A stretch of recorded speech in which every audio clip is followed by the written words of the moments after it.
Yo, what's up, everybody? KJ52 podcast. This is a long awaited guest. It's been a long time. Shouldn't have left me.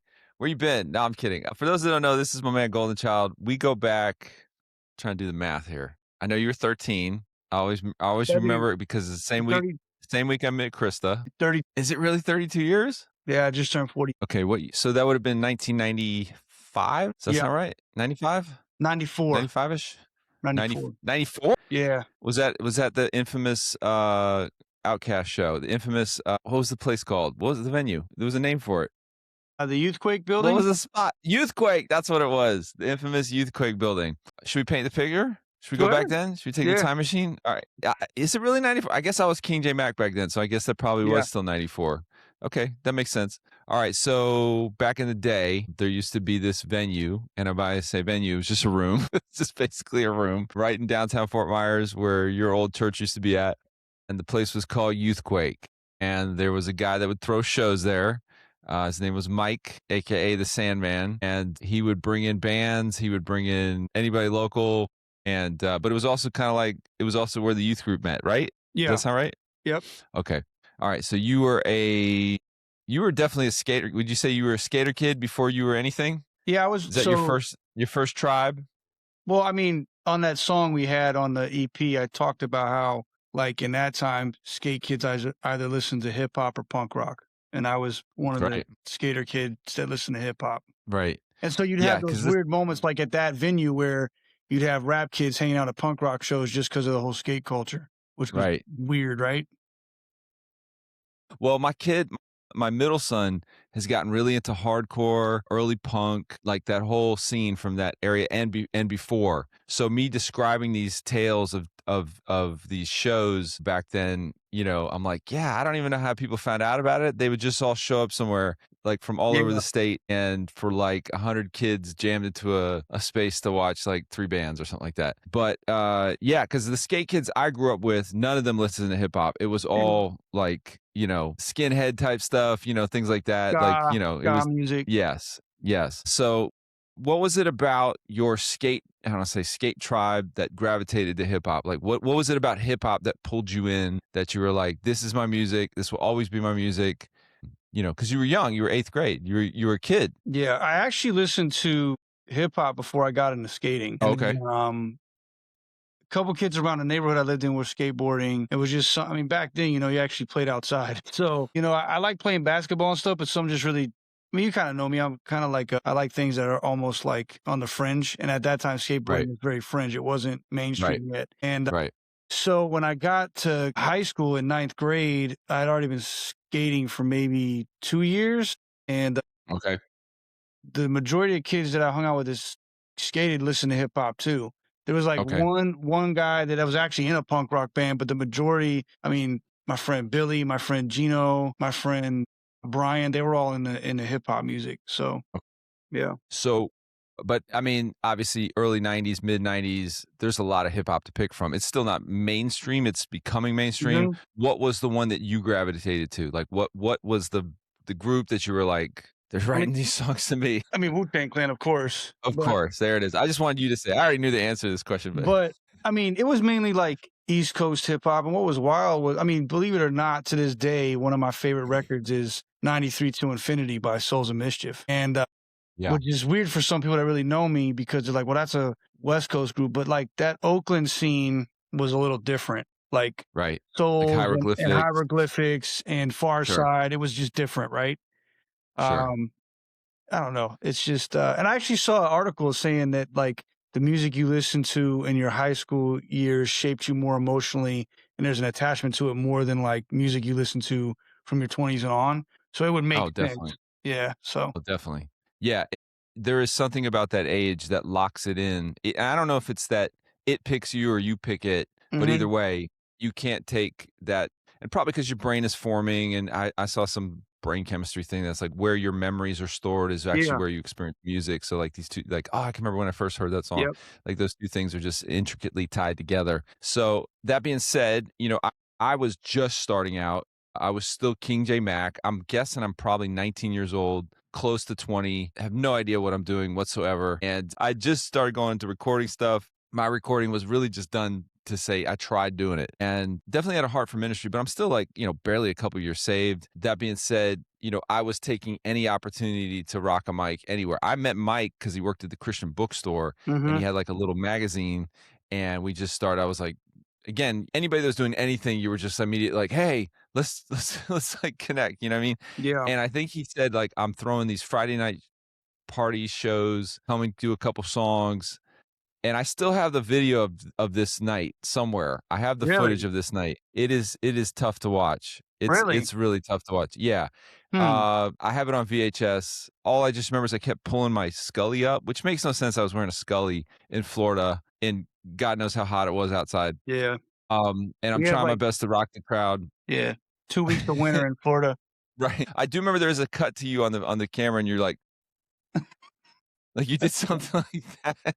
Yeah. It's whatever. Did my thing, and our infamous meeting was in the parking lot. Which in hindsight, we're 7 years difference now, 50 and 45, whatever our age range is. It's not that different in your 40s to 50s, right? Mm-hmm. At the time, 19 to 13, that's a big jump, right? Yeah. You're out of high school and you're still in 8th grade, Yeah. And I'll never. I could still see you coming up to me in the parking lot as I'm leaving, and you said, "Yo, man." Magic Mike, man, you heard of Magic Mike, DJ Magic Mike? I'm Yeah. like, yeah, I know who Magic Mike is. Yo, he's a Christian, man. He's like, he's a Christian rapper. And I'm thinking like, what? He goes, yeah, something, bang their heads while they worship the devil. And I Yeah. remember thinking like, that's kind of a reach, Yeah. but Yep. you're trying your best here, little 8th grader. And I just kind of drove off, you know what I mean? And I think I was we trying end to up find a way to connecting. connect to you because Totally. I didn't really listen to you. Were actually my first exposure to Christian hip hop. Yeah. Yeah. And then you get a CD that I'm on. Mm-hmm. Again, I'm not proud of any of this music back then, but you get the CD I'm on. I know it had my pager number in there. I still remember this tag. I got a page. It sounds so 90s to say this. I got a beep on my beeper. I respond to the beep. I call it. It must have been your house. I was like, hey, I got a page from this number. And you're like, yo, what's up? This is Jack. And I rap too, Yeah. Does that sound right? Yeah. Yeah. And end up coming over. Now, it wouldn't be weird for me to hang out with like a high school kid or a junior high kid. I was a youth leader. I had a heart for that. I was already kind of doing that. So I thought, okay, well, maybe he's a youth leader kid or he's a kid, whatever. And this was the infamous meeting in your bedroom, and you came off the head. You freestyled really well. Like I had never, it was hard enough to find people that were decent at freestyling. A 13-year-old with the ability to freestyle was like, made me go, huh. I So appreciate that. do you remember this? Do you remember I this do. infamous I do, okay. yeah. So how were you at 13 going on 14 able to hone this skill? People have asked me over the years, like, how do I learn how to freestyle? I kind of feel like it's either have it or you just don't have it. Yeah, I think that's don't true. know. I don't know if there's any way to hone it. But a 13-year-old, like how did you get to this point of being able to come off the head at 13? I don't know. I just remember it kind of like happening. Like when I was like 12, I started just like putting raps together in my head. And then I would just rap out loud. And I remember one time skating with some friends, and like a beat came on one of my friend's car, and I started freestyling. I was like, hey, we can listen to it, but we can't do it. Because at that point, it was like so cliche for white people to rap, right? Gotcha. And I was like, no, man, like I think I want to do this. And like for the longest time, it was like this weird, like, nah, bro, you can't do that. Right. And then I think like in that moment, it was like you kind of validated the fact that I was like, okay, I feel like I'm decent at this. And Right. I think it's weird because like I'd have to kind of give credit to my dad in the sense that my dad would always speak to us when we were little, even with like larger vocabulary words than like most people. And so like language to him was important. So I think that like knowing words that your average, middle schooler wouldn't know kind of helped out with the rap. And I think that's also what drew me to hip hop was like the mastery of language, especially back then. Now it's kind of dumbed down, but back then it was like, you know what I mean? Like it was like, so that's probably had to do with it. Yeah, it's 100%. But see, it's one thing to be obsessed with words, the power of the spoken word, the power of it. But every MC at some point or another has to be the guy that either goes, screw it, I'm going to do it in spite of, or I'm going to allow what your friends are saying, that's not for us. Right? Yeah. Everybody hits that fork in the road. Now, I think nowadays it's infinitely easier.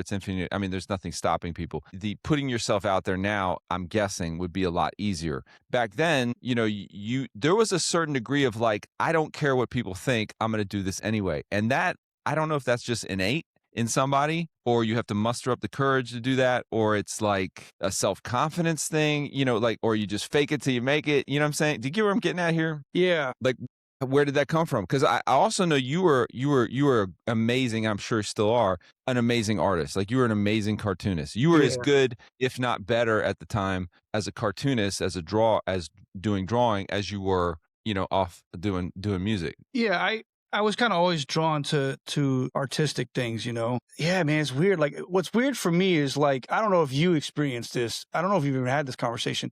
There's times when I would freestyle and still now I can almost see the words in the air. Right. Does that happen to you? Absolutely. Yeah. So I think that it forms in the air. Yeah, I know that people make fun of Kanye West when he says, "Well, I look at this and I see this drum pattern, or I can hear this color," or I don't have that type of experience, but like when he speaks on that, I kind of grasp it to a point because like I've had conversations with people who are not hip hop heads or not lyrical in any right, even as singer songwriters. I mean, because I do different genre stuff now through engineering, but like I never had that conversation where it's like, what do you mean you can see the words in the air? Right. Like, so it's I think it's definitely, like you said, it's like you either have it or you don't. And it's a certain, I wouldn't doubt if it's an artistic gift from God, Absolutely. I mean, me and you've had a conversation. I think that every gift is given from God, and those that don't glorify him with it are just perverting it because they haven't been saved or come to Christ yet, so. But when you say that even though there's a gift, that it still takes a degree of your own free will to exercise it, to walk in it, to not worry about what people would say about it, to know that with the exercising of that gift, there will be backlash. There will be testing of your confidence, testing of who you are. Like, there has to be a certain level of like, I don't care, I'm going to do it anyway. Does that make sense? Yeah, I mean... Did you even think about it? I mean, I guess we were all kids at the time. We weren't even thinking about it. So honestly, like, it was kind of like multifaceted in the sense that I loved a lot of hip hop music, but all the hip hop artists at the time when I started listening, and we've talked about this before, had very bombastic voices and very deep voices. Right, and like, that's true. I had a more raspy, I mean, I'm 13. I hadn't really finished puberty yet, And I remember when I heard Wu-Tang Clan for the first time, I'm like, oh, this is like almost like rock and roll hip hop. Like, I wouldn't say that now, but like, I was like, okay, it doesn't have to be polished and smooth. Clean. Yeah. It can be raw and edgy. And then I was like, yeah, but I'm a believer. I go to church. My parents are Christian. I've been raised in the church since I was 5. It doesn't fit. And then when you came to the youth group, I was like, oh, wow. And like, for lack of a better term, he's white. He's a believer. He's in church. Like, is this a possible thing? You know what I mean? And it kind of opened up, okay, maybe this is something. That's why I reached out to you. Like, honestly, I remember like being so nervous when I paged you because I was like, all right, this is like my only shot to even make this be a thing or even have someone I can run this by. And so I was like, here it is. All right, because I remember, it was weird. I remember going through the album notes and I'm like, oh, he lives in Cape Coral, but I didn't know it was you. So weird, right? Yeah, and I was like, a rapper on this lives in Cape Coral, so I just hit the pager, and then we had figured out, oh, you were just at the church, and yeah, it was just weird how that worked out. Well, even still, though, it still took a degree of impetus of go-getterness to call me, to page me, to put yourself out there, even if you were nervous. I mean, obviously, we're 13, you're 14. Yeah. I'm barely 19, so it's not like we're like have this like years of life experience behind us. So, I mean, I've heard that. I don't know if you've heard that. The quote is that the creative adult is the child who survived. You know what I'm saying? Like, it's the kid who stayed at it in spite of. And so things progress, and again, I think around that time I'm getting ready to go off to Bible college because I was trying to pursue a call to ministry, but somewhere around there I got a show, and I say this like very loosely, whatever that meant. I played at this show. Point what I was getting at was I remember you came and I said, all right, you can come kick it with me, except you're going to be my hype man. Mm-hmm. You remember this? And this was also the first week I went on my first date with Krista. Again, there's like these weird parallels of two people in my life that have been there for a very long time. You're one, and obviously my wife's the other one. Yeah. And I said, you're going to come and you're going to be my hype man, and we're going to perform at this definitely not a very traditional church. I don't know what I was even performing. I don't even know what it was. I feel like it was a talent show. I have no idea. Again, back then I would just take whatever I could. Long story short, I remember when I performed, you spent the whole time with your head turned to me. Like you never looked at the audience. It was like Yeah. Do you remember this? I do, and I remember the conversation in the car afterwards. Okay, what did I say? Did I chide you? Was I nice about it? So you asked me a question. So I vividly remember that because I stared at you the whole time, and then at the end you had me freestyle, and I stared at you the whole time, and I don't think I moved more than like 4 square feet the whole time. And we get in the car, and I'm just staring straight ahead, and you look at me, you go, "So how do you think that went?" And I said, "Not good." And I remember I said to you, "I will never do that again." And I made it a point to have better stage presence, to be more engaging, and just to get past fear. Sure. You know, it's kind of funny you tie in the skateboarding thing, because as you were asking the question about where does that come from, like, because of skateboarding, by the time I was 14, all my, like, when I was a freshman in high school, almost all my friends were juniors or seniors. So I'm like going out, you know, skating downtown Fort Myers in different areas, and just out and about almost 6 to 8 hours a day, and just being a loner like that and having older friends. I think it gave me a confidence that I didn't realize at the time, you know? Sure. You know, and Makes plus, sense. back in the 90s, there was some crazy stuff I saw hanging out, because like a lot of my friends weren't Christians. I didn't have a lot of Christian friends because of what I like, skateboarding and hip hop. And, you know, I feel like God always kept me. And I knew that, I mean, you were a big influence. I think the Lord put you in my life to keep me consecrated to the Lord. And I also think, like, I don't know if you remember John Dorset from, yeah. And John was a big influence in my life. And I think, you know, now that I'm a parent and I'm a father, I always used to wonder, man, what does my dad think? And now, you know, my kids are getting older. I like when they meet older individuals that are in the church that can mentor them, because, you know, kids don't want to hear what their parents have to say, dude. It's weird. Right. Yeah. And it's like, you need an older brother. yes. Yeah. And, You you know, need especially me, because someone. I was the firstborn. I had no older siblings, and firstborn kids, you know, there's a lot of expectation on them, and, you know, so. Sure. Yeah. Yeah. So I go off to Bible college. I do my whole 1 semester. I come right back. Which, dude, felt way longer than that in my mind, but I'm a teenager, right? Yeah. So I come back, and I think at the Bible college, I came up with the name Sons of Intellect. I think that's, You did. Yeah, is that I right? remember. Okay. Yeah. All right. So when I was at Bible college, shout out to Southeastern University, my whole 1 semester, I think they have me on the Wikipedia as alumni, which I don't know if that counts. But that being said, everybody had to do a student ministry when you went to school there. And they were like, and again, shout out to my man Tommy Colonin, Urban Disciple. He had just left, and his student ministry was his rap group, him and that guy. So they had already, you know, Tommy, as like anything he's done, he's pioneered. They were like, hey, if you want to rap, that could be your student ministry. I'm like, yeah, absolutely. And so me and this other guy, whose name was Larry Pointe-de-Jour. Shout out to him. I haven't seen him in forever. He rapped, we formed, but they were like, hey, you can't just be Larry and Jonah. They're like, that can't be your rap group. They were like, is that your rap group? Larry and Jonah. Yeah, they were like Larry and Jonah, you know, like, so they were like, you know, because they would plug us into all these different student ministries, like the JDCs and outreaches and all this stuff. And they're like, do you have a group name? And I'm like, ah. And I remember sitting in chapel and just writing down ideas. Sons of Intellect came to my mind. There's nothing spiritual to it. There was nothing, it just sounded cool. And I think I might have said to him, like, hey, what do you think about this? And he didn't care. He was like, sure.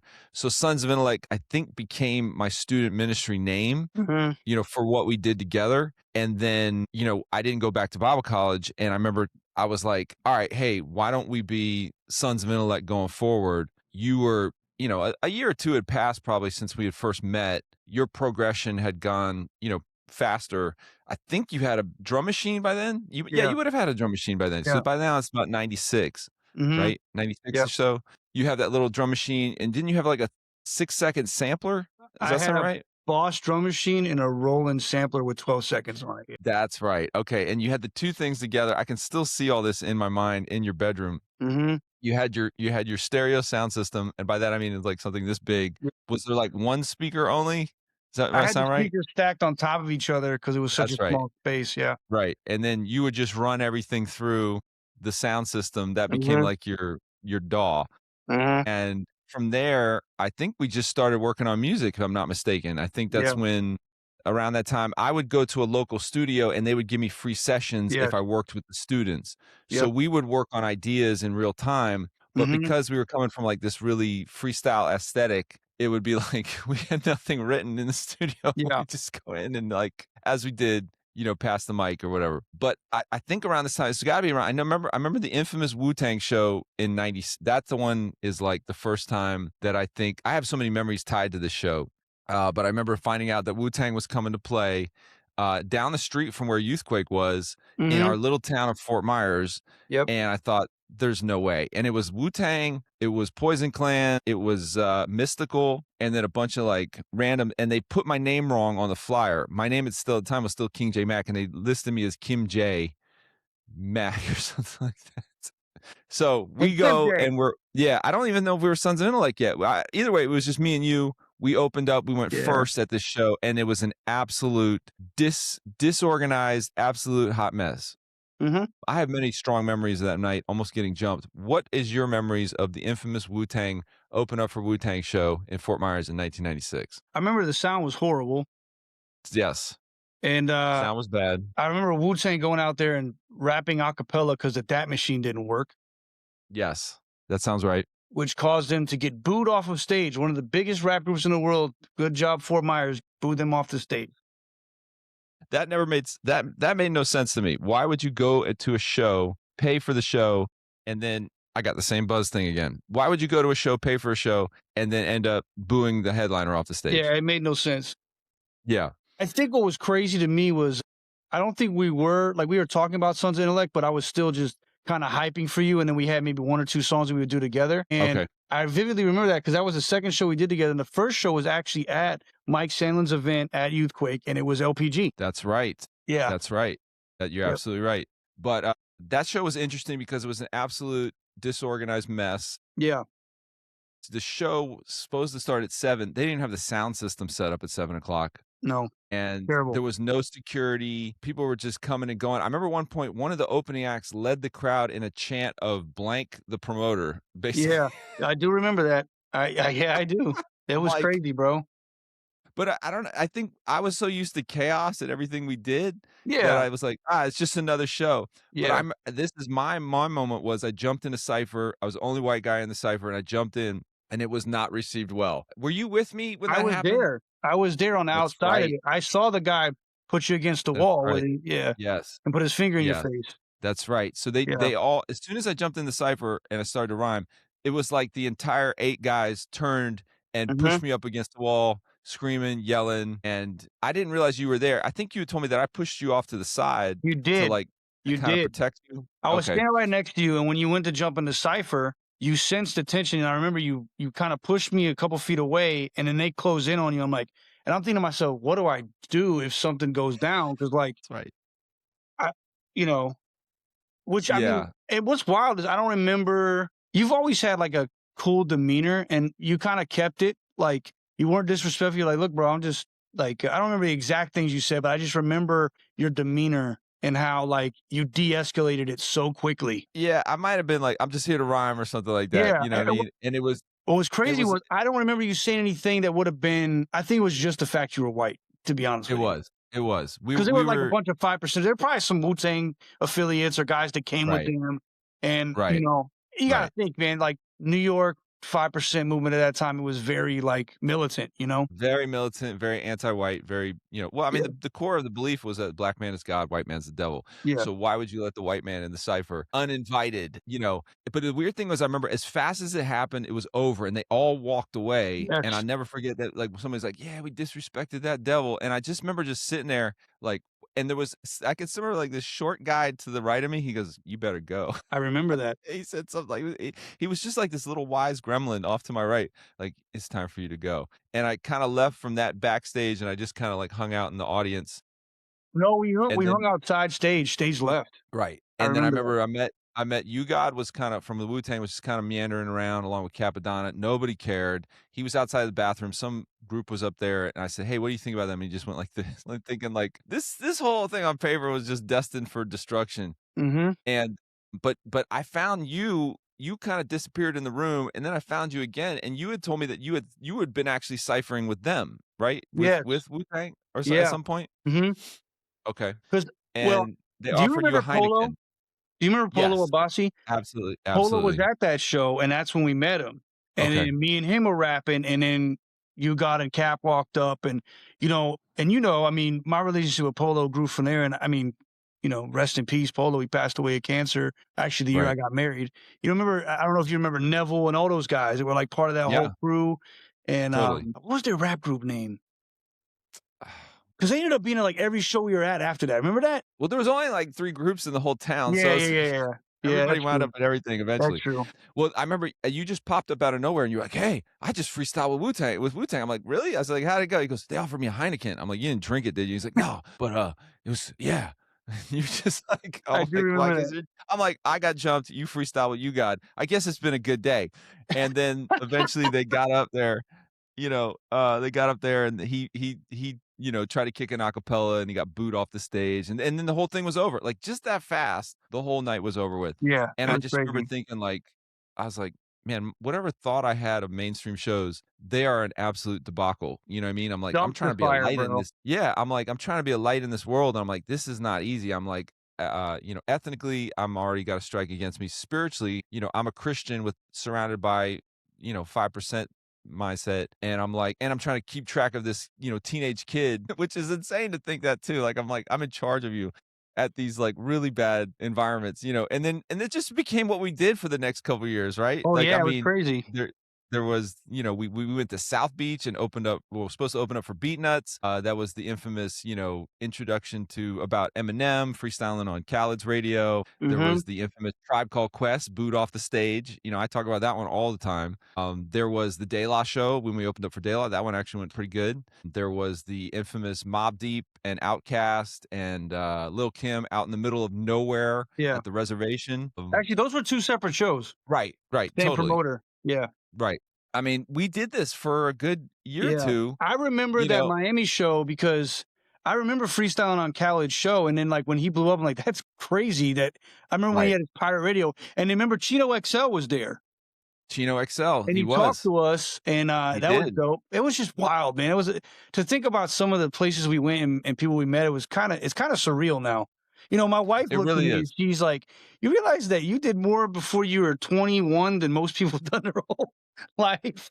It really is so Yeah. true because, like, to be able to, and it was a weird time too because how I would get these shows is I would just get on the early internet. I would be on like my wife would go. She was going to the community college, so I used the free internet there to search any show that was in Florida, Yeah. find out when they were coming. I'd get the promoter's number and I'd call them up, and immediately I just start hustling. I'm like, hey.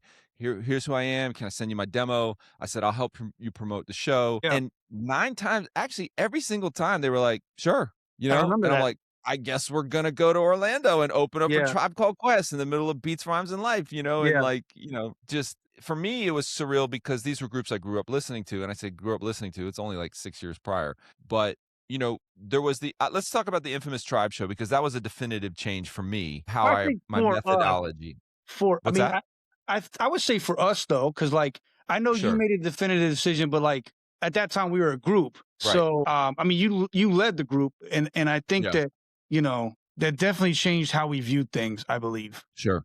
Well, let's set the picture. It's Yeah. it's Tribe Called Quest coming off of obviously 2 seminal albums, Midnight Marauders and Low End Theory, and the new album is Beats, Rhymes, and Life, which Hmm. I liked. See, I went through a weird period where I didn't listen to any secular music, and so I was trying to cleanse myself of my the pull of secular music on my life. But I started getting back into it in '96 because I knew like I got to know these groups that I'm going to go listen to. I liked Beats, Rhymes, and Life. Yeah, I did too. This was a pretty famous club in Orlando, and we were like one of like 5 opening acts. And I remember dealing with the promoter. He was actually really professional. He was, it was a club. So he was like, "Hey, just so you know, like there's 5 of you. Tribe's not playing until midnight, and you guys are gonna, you go for like 20, 30 minutes, and then you break for 30 minutes, and then another group goes is staggered, and the doors opened early for a hip hop show. I think it was like Terrible. 7, Yeah, it's terrible. really early. So it's packed right from 7 o'clock. And if I'm not mistaken, I think DJ Shadow was the DJ for some, and there was a couple opening acts. One was they called themselves the Warheads, Warheads. and I liked the their music. guy I thought was they were dope. they were super dope, but they were just like look really menacing. You know Oh what I yeah. mean? And then he would do like a war War call. And he'd be like, ah, la, la, la, la, la, la. It was yeah. just like, and then there was another guy who was completely opposite, very, very different. He had an album called Cow Wars, Yeah. very, very avant-garde. And then there was like us. And they for some reason, all the openers, we were supposed to go like last, maybe.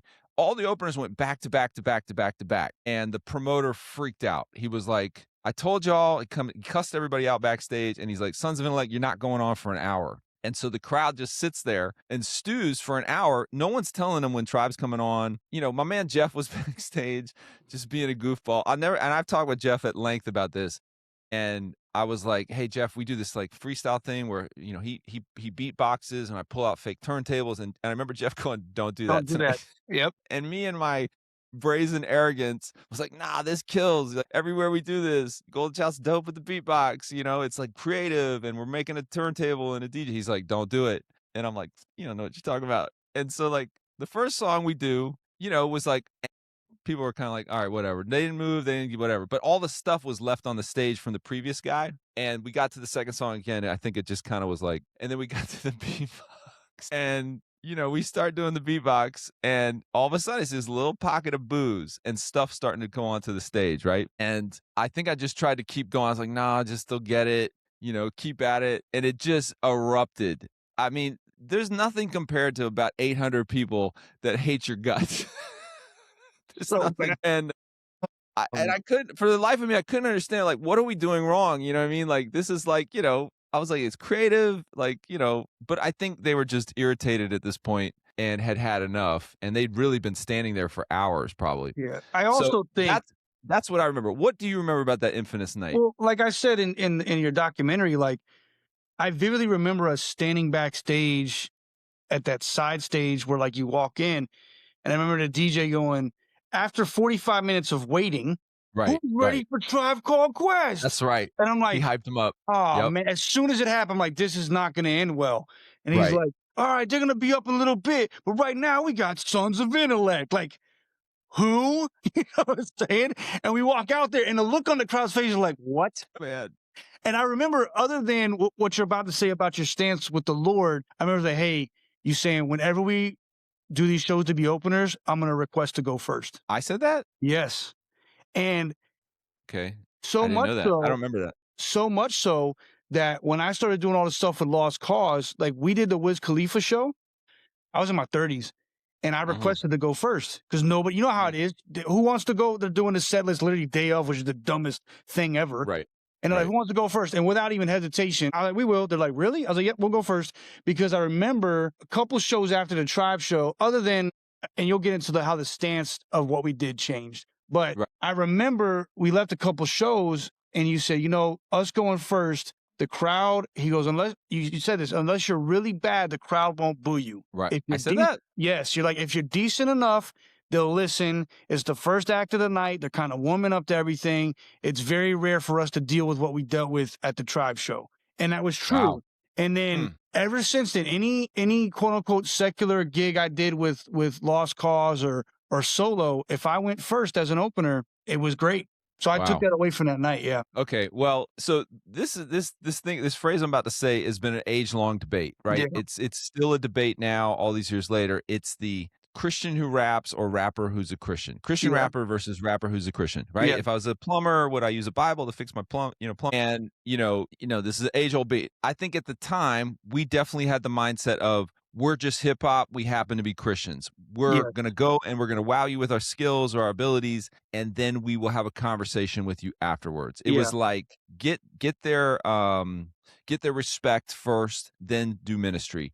Yeah. And I found out very painfully that night that I had to make a decision because I got booed that night because of the context of my, when we played. I got booed that night because they didn't know we were believers. Like they got booed that night because white boy don't, get off the stage. Yeah. And I'm like, all these things are my own identity and I'm putting them first. So of course I'm going to be dealing with a different level of pushback. And I realized that that was my epiphany. My epiphany was, if I'm going to get booed, if I'm going to get persecuted, if I'm going to get flack or pushback, I'd rather get it over my faith than over my skin tone. And that was where that being said, even with all the boos, and I didn't realize I said this at the time, but Jeff told me, a couple years ago, he goes, man, right when you're getting booed off the stage, he goes, you said Jesus loves you, and then you left. Like, you still put something in there. I forgot I had said that. All I remember was I left the stage and you were still on the stage. Everything except Jesus loves you. Which, when I think about, you don't know what real hip hop is, and me going on my soapbox and ranting, I'm like,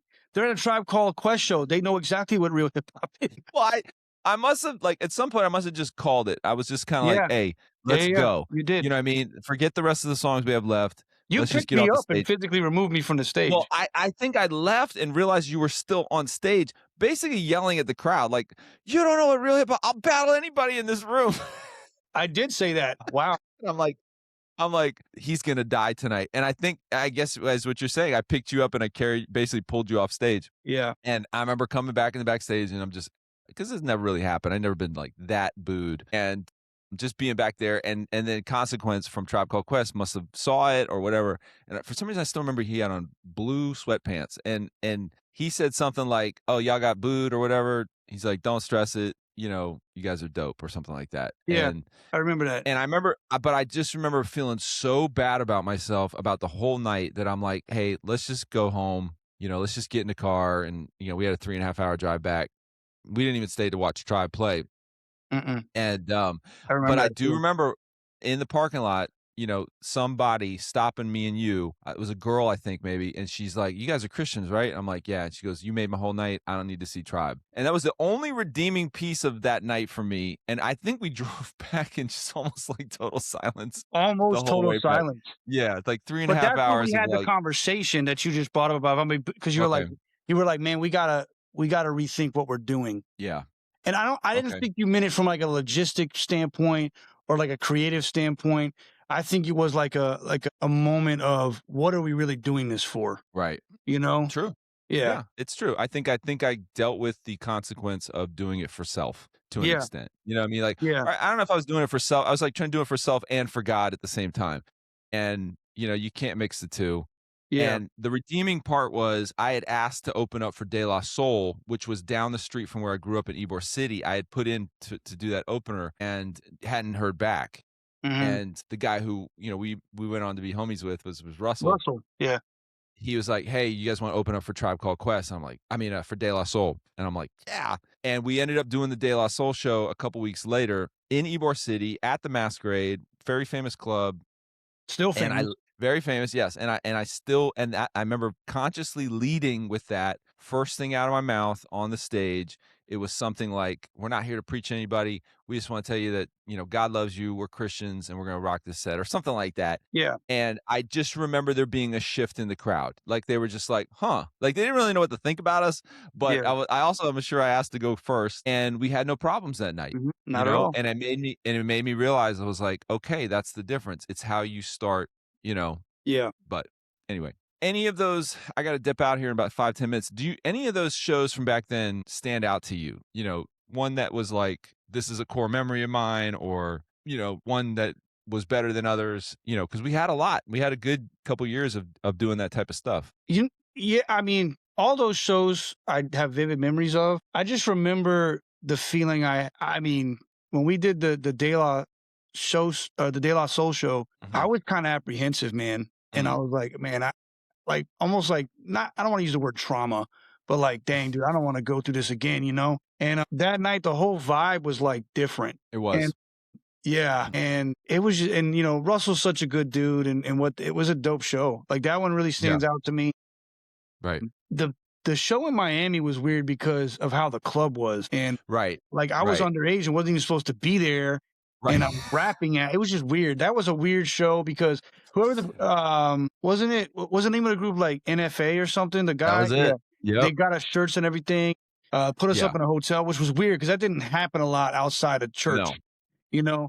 But he like really in South Beach, in South Beach, and he was a really good dude. I remember that he was a church kid that grew up going to like private school church, but was absolutely, you know, immersed in the South Beach club lifestyle, lifestyle. So I think when he knew who we were, you know, as believers, I think it touched a nerve to him to be like, hey, you know, I'm not there. I'm not living for the Lord. I'm not walking with Jesus, but you remind me of what I used to be, and you're dope and we love your music. And again, that night was a complete wash because Beatnuts never showed up. No, we just played at that club and it was like a table. It felt like, do you remember what the club was? Somebody told me it was a club LIV. I could be wrong, but whatever it was, I know it was a famous South Beach club. club level. And okay, that's right, club level. Because Okay. there's 3 levels to it. Yeah, and we stayed in a South Beach. I'll never forget this. We stayed in a hotel at South Beach. I'd forgotten my Bible, and I called down to the front desk and I said, "Hey, do you have any like a Gideon Bible?" And they were like, "No, what do you want to do? Smoke weed with it?" Like, I'm like, Yeah, I yo, am in you need rolling Babylon. papers? I remember that.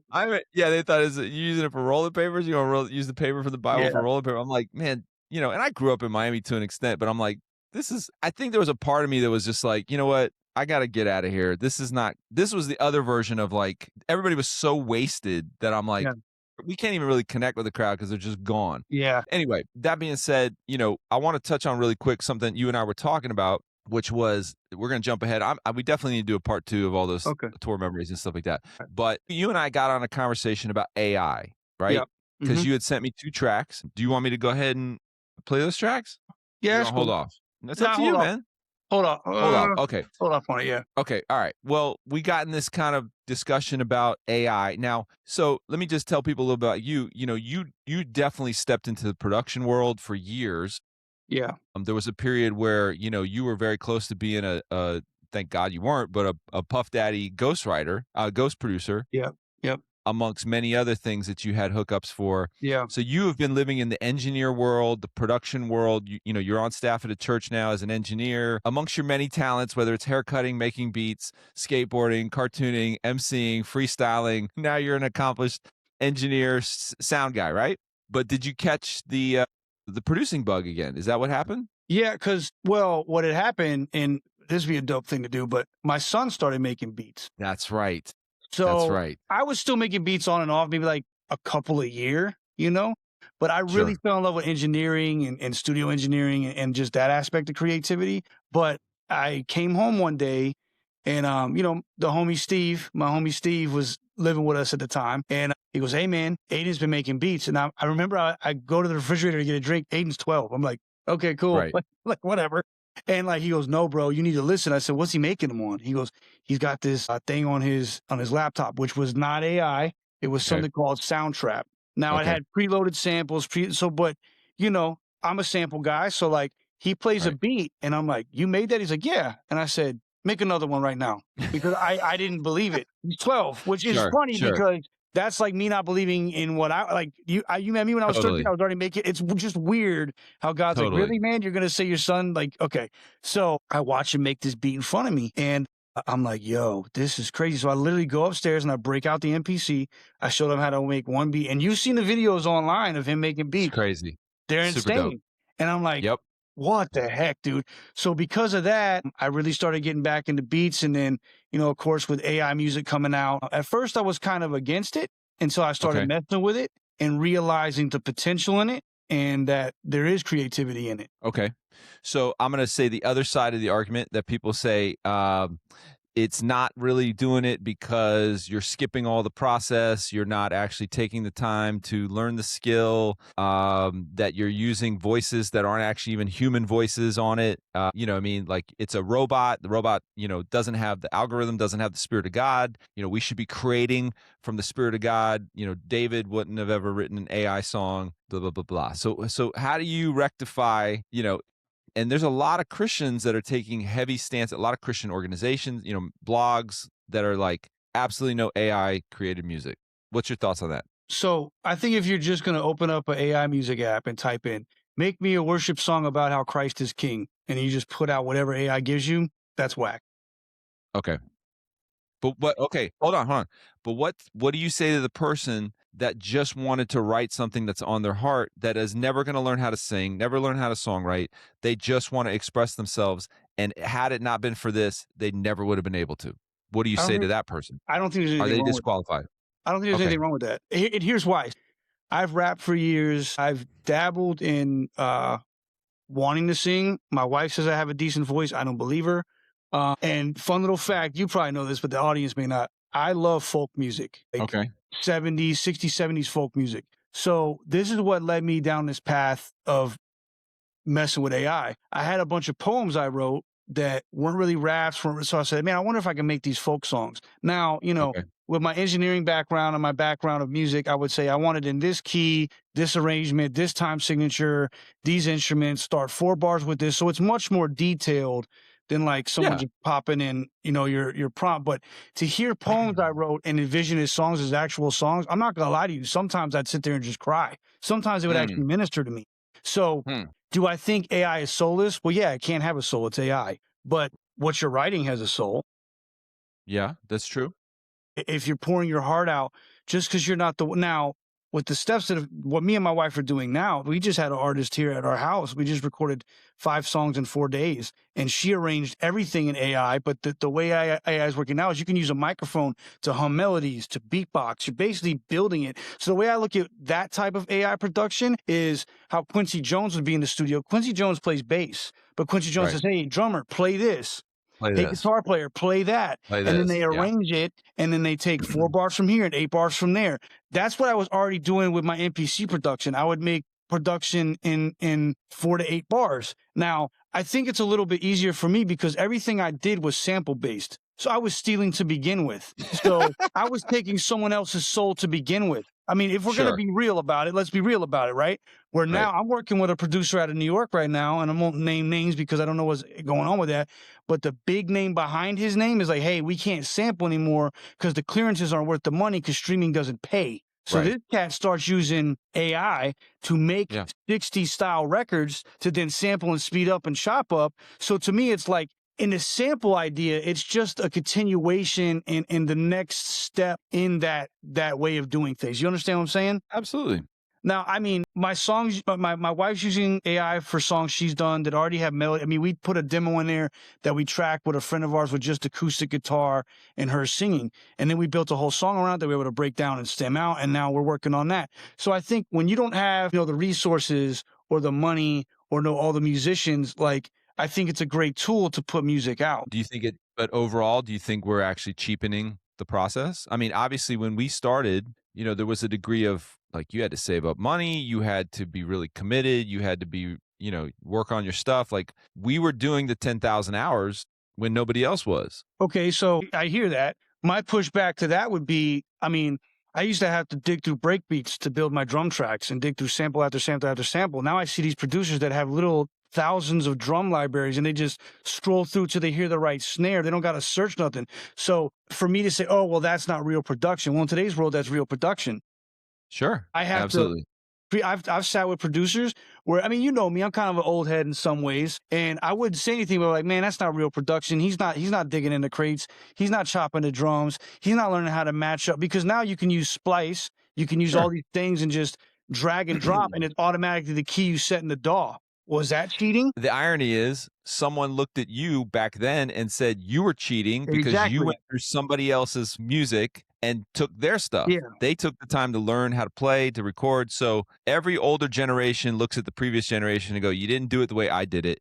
Right now, we're unks. We're old heads. The younger generations will be like, who are these 2 gray-haired dudes talking about my day, you know? Yeah.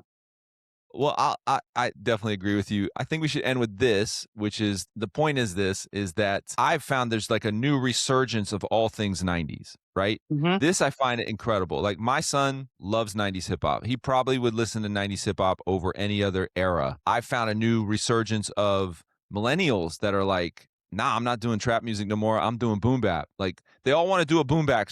You know what I mean? Like what was our default setting is now become like it's like we stuck around long enough to be cool again. I guess maybe, I don't know. Do you feel like, have you seen this sort of weird resurgence of you know, our era becoming I mean, cool, not old? Yeah, well, I mean, listen to the beats my son makes. They're all boom bap.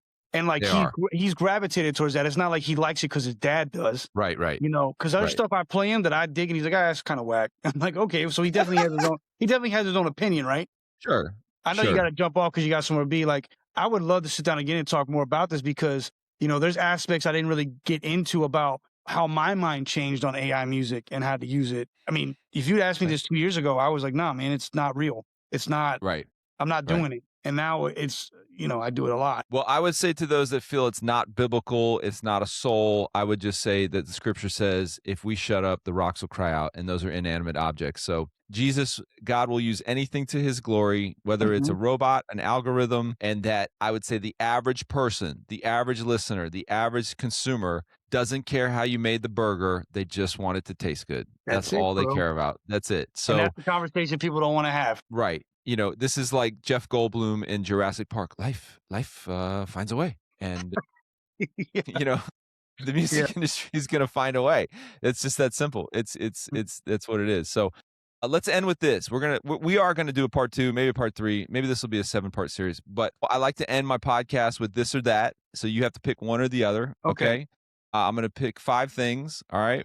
And you tell me which one you like. All right. Okay. All right. So we're gonna start with sneakers. Dunks, okay, or Jordans. Dunks or Jordans. Which one you? I'm sorry. No, I already know you too well to know the answer. Dunks or Air Maxes. Dunks. Dunks, of course. You're a skater at the heart. Of course are. All but right. Between that and J's, it'd have been difficult, bro. Really? Yeah. I never saw you wear Jordans. My wife got me a pair of J's for my birthday this year. Okay. All right. Jordans are like, most of us are buying them now because we couldn't afford them back then. I couldn't afford them when I was in high school. Okay, all right, here we go. 90s skateboard videos or 80s skateboard videos? 90s. And which ones? Which ones are we talking about all here? The Which one is stuff? Okay. Yeah. All right. Greatest skater of all time, Tony Hawk, or fill in the blank, the 90s skaters? I don't even know. Well, okay, that's not fair because I wasn't a vert guy. Okay. Well, I think Tony's the best to ever do vert. Okay. All right. Yeah, he wasn't a street skater. He was a vert skater. You You're got absolutely right. You got Kareem Campbell, you got Eric Costin, Rodney Mullen probably is the greatest street skater ever because he created all the tricks. Absolutely. So, yeah. Absolutely. Okay. All right. See, I already know all these answers, so I'm just doing these. This is silly, but I know they don't know the answers. All right. Next one is SP1200 MPC. MPC. Of course. I know what you're going to answer that one. All right. Your barbershop era, your hair cutting era. All right. Best haircut style, the Brooklyn fade era of the Caesar fade era, or the alpaca kid era that's like going on right now. The alpaca low taper fade era. Which of these two are you mean the Edgar? With? Not, I guess you could say it's the Edgar. I always thought Edgar was for Mexican kids. But the maybe Brooklyn I'm wrong fade, here. bro. Come on, man. A real fade. Not like, hey, bro, my hair's so long, but can you right here just to be a little fade right here? We're definitely on some unk talk. Cool. It's cool, but I'm bald now, so whatever. All right. Yeah. I like your haircut though. Your haircut's dope. Thank you, sir. Anyway, I digress. Okay, the next one is and I know how much you love the Apocrypha. All right, the Book of Enoch, or let's see here, any other Apocrypha type verse. Which one are you going with? Which one's your favorite? So the Book of Enoch or any other Apocrypha text, or any other non-canonical, obscure conspiracy theory type book. Enoch. Okay, I know all these answers. This is silly for me. And only Enoch 1, not Enoch 2 or 3. Okay, you got to have standards. I respect that. All right, you have the opportunity to tour with the two bands as the sound engineer. All right, you ready for this one? Jason Upton, okay, or RZA. Which one of these two are you going with? I already know the answer to this Upton one. all day. Yeah, of course, it's worship. It's worship for you all day long. All right, this is the one that I already know the answer to. iPhone or Android? Which one are you going with? Android. Of course. It has to be a Pixel phone, though. If you would have said iPhone or Samsung, I probably would have picked iPhone. Okay. All right. One more. Last one. We're going to end with this one. DC World or Marvel World? Marvel, bro. And which one? Of course. I know. And who are you going with? Who are you? The X-Men, bro. The X-Men. I could have wrote these answers for you. Okay. I give up. Okay, let's see how well you know me. Who is my favorite X-Men? I'm going to guess Wolverine? No? Daredevil? No. Not Daredevil. It's not Daredevil. Before you've changed over the years. They made him a villain. No. He was always my favorite X-Men, and then they made him a villain in recent history. Man, I don't know. Gambit. Go ahead. Gambit, really? Oh, yeah, dude. I thought he was so dumb. Playing card that blows stuff up, that's so dumb. Okay. Respect. All right, homie. Well, I'm going to hop off. I got to pick these kids up. They can't walk home. They're too young. All right. I pray you have a blessed day. Great catching up with you. We will do part 2. All right. And anywhere you watch this, do us a huge favor. Drop your opinions about AI music below. We'd love to hear about it next time. Absolutely. Yeah. Our peace, big dog. Talk to you soon. All right. Peace, bro.